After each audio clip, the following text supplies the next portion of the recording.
Assalamualaikum warahmatullahi wabarakatuh. Waalaikumsalam warahmatullahi wabarakatuh. Sebelum kita memulai pelajaran pada pagi hari ini, alangkah baiknya kita berdoa secara bersama-sama. Berdoa dalam hati, berdoa mulai. Doa selesai. Selanjutnya saya akan absen satu persatu. Neti Auliasari, Hadiroh. Murjiati, Nelly Sugiarti, Nihaya. Oke, semua hadir nggih?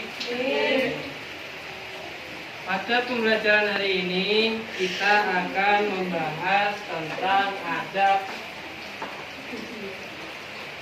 adab membaca Al-Quran.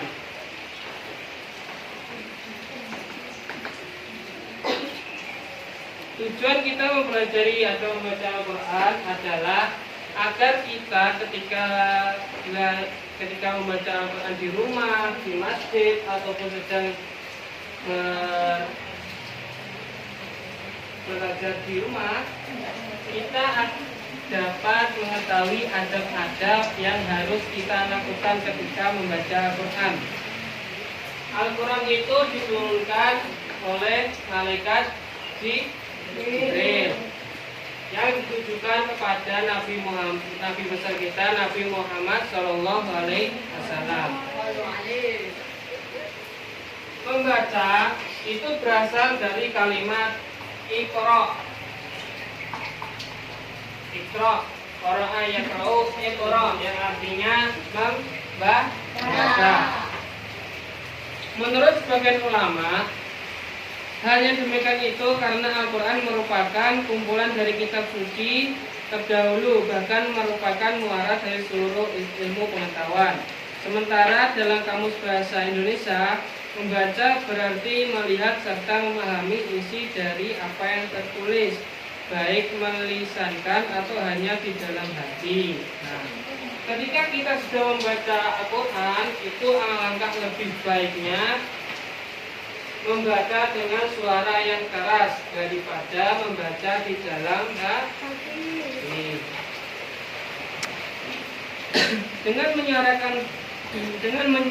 demikian, membaca bukan hanya sekedar menyuarakan, akan tetapi masuk juga di dalam tadabbur atau memahami dan mengaji.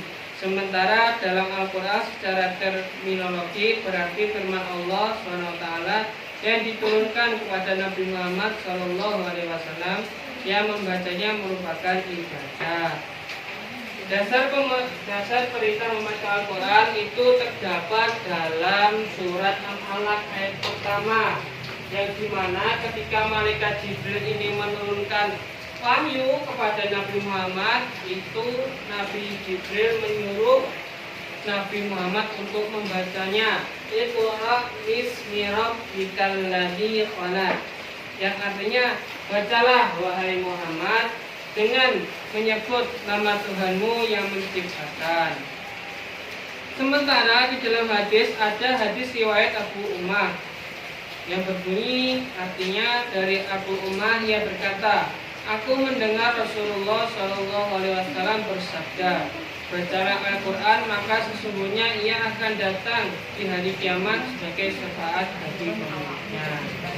Nah, jika kita sering membaca Al-Quran di dalam dunia ini, dalam alam semesta ini, maka pada hari akhirat nanti kita akan ditolong oleh Al-Quran. Nah, yang ketiga yaitu ada pembaca Al-Quran. Yang pertama adalah orang yang membaca Al-Quran itu harus berwudu dan menghadap kiblat. Jika kita mau membaca Al-Quran, alangkah baiknya kita berwudu terlebih dahulu dan juga menghadap ke arah kiblat. Terus kalau kita tidak mengarah kiblat bagaimana? Boleh, tapi lebih dianjurkan lagi itu menghadap ke kiblat.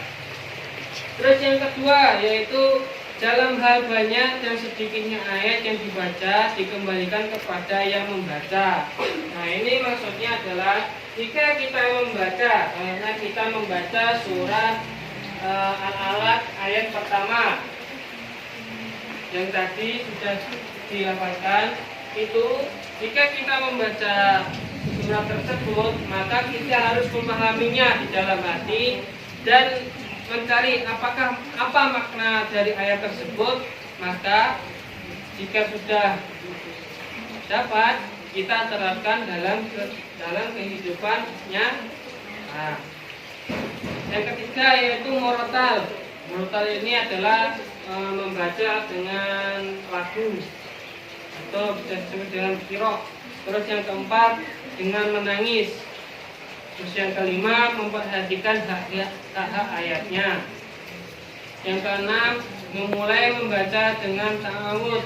Yang ketujuh membaca dengan suara lembut. Dan yang terakhir adalah membaca dengan suara merdu dan berurutan. Nah, jika kita sedang membaca Al-Quran, itu harus dengan tajwid-tajwid yang sudah diajarkan oleh guru-guru sebelumnya atau dengan ilmu-ilmu yang sudah kalian dapat. Terus membaca Al-Quran itu juga tidak boleh strong-string atau peribahasanya kita membaca surat Al-Alaq ayat pertama lalu kita langsung ke ayat 6, itu tidak boleh. Terus yang kedua yaitu adab berdoa.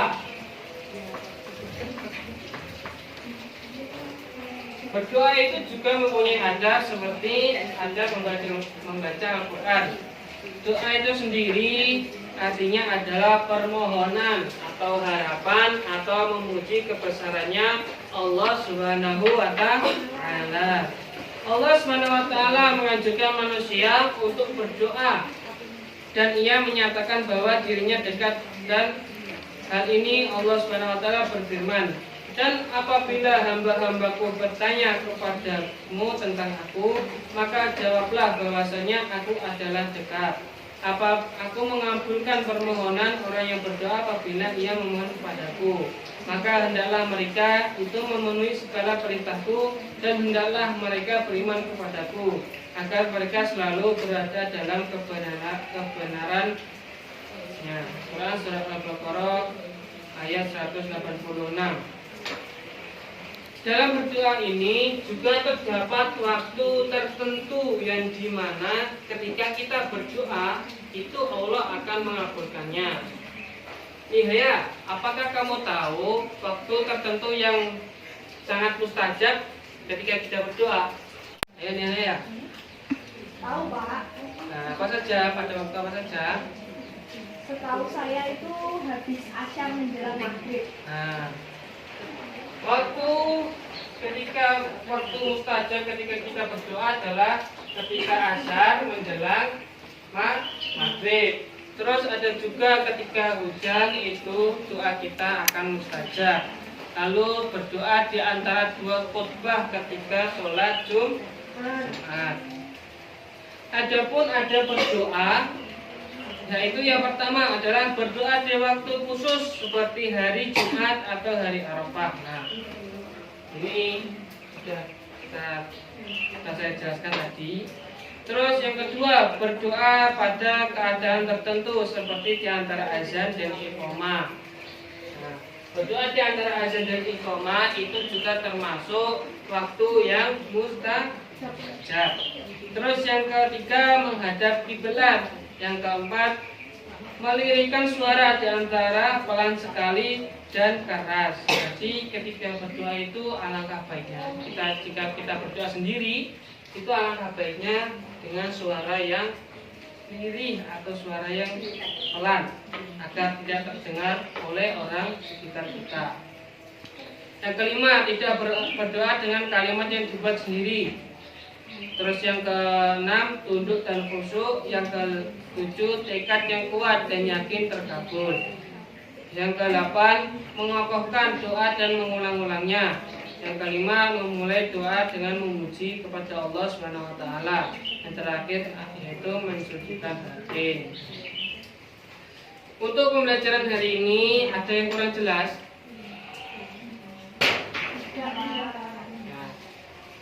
Karena semua sudah paham, untuk tugasnya kalian buka buku halaman 10. Nah, itu nanti dibuat PR di rumah. Untuk minggu depan tugasnya dikumpulkan ya. Nah, dengan kita mempelajari materi tentang adab membaca Al-Quran, alangkah baiknya kita di rumah menerapkannya dan kita selalu membaca Al-Quran setiap hari ya. Kurang lebihnya saya mohon maaf. Wassalamualaikum warahmatullahi wabarakatuh. Waalaikumsalam warahmatullahi wabarakatuh.